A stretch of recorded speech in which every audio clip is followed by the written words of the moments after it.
প্রিয় দর্শক, আসসালামু আলাইকুম। আমি ডক্টর বজলুর রহিম রিপন আপনাদের সবাইকে জানাচ্ছি শুভেচ্ছা। প্রিয় দর্শক, ব্রেন স্ট্রোক পরবর্তী যে প্যারালাইসিস হয়, সেই প্যারালাইসিসের পুনর্বাসন যে প্রক্রিয়া, সেই পুনর্বাসন প্রক্রিয়াটা আসলে কি হওয়া উচিত সেই বিষয়টি নিয়ে আজকে আমরা কথা বলতে চাই। প্রিয় দর্শক, এই যে ব্রেন স্ট্রোক করার পর প্যারালাইসিস হলে যদি সঠিক সময়ে পুনর্বাসন সঠিকভাবে করা না হয়, তাহলে কিন্তু রোগী লং টাইম অর্থাৎ দীর্ঘ সময় ডিসেবিলিটি বা পঙ্গুত্বে ভোগে এবং সে শারীরিক, মানসিক, অর্থনৈতিক এবং সকল দিক থেকে সে সাফার করে।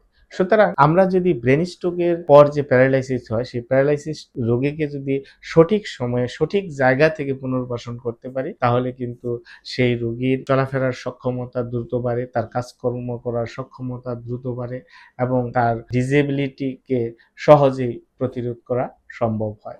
সাধারণত দেখা যায় যে ব্রেন স্ট্রোক হলে আমাদের ইমিডিয়েটলি হসপিটালাইজেশন করা খুবই জরুরি, কারণ তখন আমাদের প্রধান কাজ হচ্ছে তাকে আগে মেডিকেলি স্টেবল করা, অর্থাৎ তার ব্লাড প্রেশার বা অন্য যে প্যারামিটারগুলি আছে সেগুলিকে নিয়ন্ত্রণে এনে, অর্থাৎ মেডিকেলি স্টেবল হওয়ার পরই আমাদের রিহেবিলিটেশন বা পুনর্বাসন কার্যক্রম শুরু করা জরুরি। সাধারণত দেখা যায় যে 2 থেকে 3 দিন সময় লাগতে পারে তার মেডিকেল স্টেবল হতে, এবং তারপর থেকেই কিন্তু তার পুনর্বাসন প্রক্রিয়াটা শুরু করা খুবই প্রয়োজন।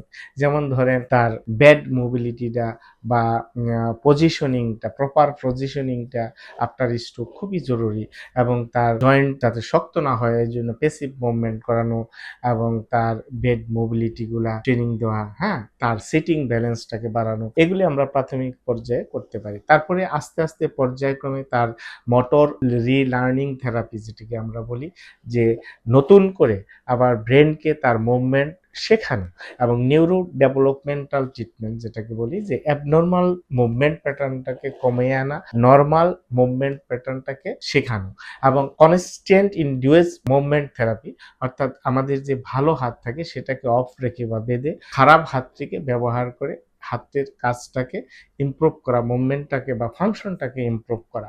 এর সাথে আমরা তার ব্যালেন্স করানো, তারপরে তাকে গেট ট্রেনিং দেওয়া। গেট ট্রেনিং মানে হচ্ছে তাকে আবার হাঁটা শেখানো, কিভাবে সে হাঁটবে তাকে সেই ট্রেনিংটা দেওয়া, এবং তার যদি স্পিচ প্রবলেম থাকে তাহলে সেই স্পিচ ট্রেনিং দেওয়া, যদি সোয়ালোইং প্রবলেম অর্থাৎ গিলতে সমস্যা হয় সেই ট্রেনিংটা তাকে দিতে হবে। তো এবং তার অকুপেশনাল ট্রেনিং, বিশেষ করে আপনার তার খাবার কিভাবে খাবে সেটা শেখানো, গোসল করা শেখানো, হ্যাঁ, তারপর আদার্স যে জামা কাপড় পরা, অর্থাৎ আপনার যে কাজগুলি আমাদের দৈনন্দিন জীবনে প্রয়োজন সবগুলি তাকে ট্রেইনড আপ করা, আবার নতুন করে শেখানো। তো মূলত এই ধরনের রিহেবিলিটেশন বা পুনর্বাসন মাল্টি ডিসিপ্লিনারি টিমের মাধ্যমে করলে সবচেয়ে ভালো, অর্থাৎ ইনস্টিটিউশন বেসড যদি আপনি এই পুনর্বাসন প্রক্রিয়াটা করেন, তাহলে কিন্তু দ্রুত সময়ের মধ্যে এবং সফলভাবে একজন প্যারালাইসিস রোগীকে পুনর্বাসন করা সম্ভব। তো এখানে মাল্টিডিসিপ্লিনারি টিম বলতে এখানে নিউরোলজিস্টের পরামর্শ লাগবে, এখানে ফিজিওথেরাপিস্ট, অকুপেশনাল থেরাপিস্ট, এবং অনেক সময় দেখা যায় যে আপনার স্পিচ অ্যান্ড ল্যাঙ্গুয়েজ থেরাপিস্টের প্রয়োজন হতে পারে, কোনো সময় আপনার সাইকোলজিস্টের প্রয়োজন হতে পারে। অর্থাৎ মাল্টিডিসিপ্লিনারি টিম যদি একটা স্ট্রোক পেশেন্টের জন্য কাজ করে, তাহলে তাকে দ্রুত আবার সেই আগের অবস্থানে ফিরিয়ে নেওয়া সম্ভব, যদি সঠিকভাবে তার সঠিক চিকিৎসাটা দেওয়া যায়। সুতরাং প্রিয় দর্শক, আপনারা যারা বা আপনাদের পরিবারে যদি কেউ এই ধরনের ব্রেন স্ট্রোক পরবর্তী প্যারালাইসিস রোগে ভুগে থাকেন, যত দ্রুত সম্ভব আপনারা একটি রিহ্যাব সেন্টার বা ফিজিওথেরাপি সেন্টারে গিয়ে আপনি যদি প্রপার এভিডেন্স বেসড ফিজিওথেরাপি চিকিৎসাটা নিতে পারেন বা পুনর্বাসন চিকিৎসাটা আপনি নিতে পারেন, তাহলে কিন্তু দ্রুত সময়ের মধ্যে আপনার রোগীর চলাফেরার সক্ষমতা এবং তার কাজ করার সক্ষমতা এবং ডিসেবিলিটি প্রিভেনশন করা সম্ভব, এবং তার কোয়ালিটি অফ লাইফটা ইমপ্রুভ করা সম্ভব।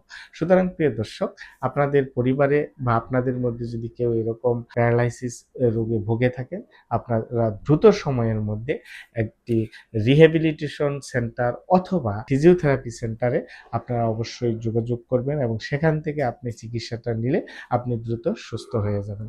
আর আমাদের পরামর্শ নিতে চাইলে আমাদের স্ক্রিনে দেওয়া নাম্বারে আপনারা যোগাযোগ করতে পারেন। ধন্যবাদ সবাইকে। আসসালামু আলাইকুম।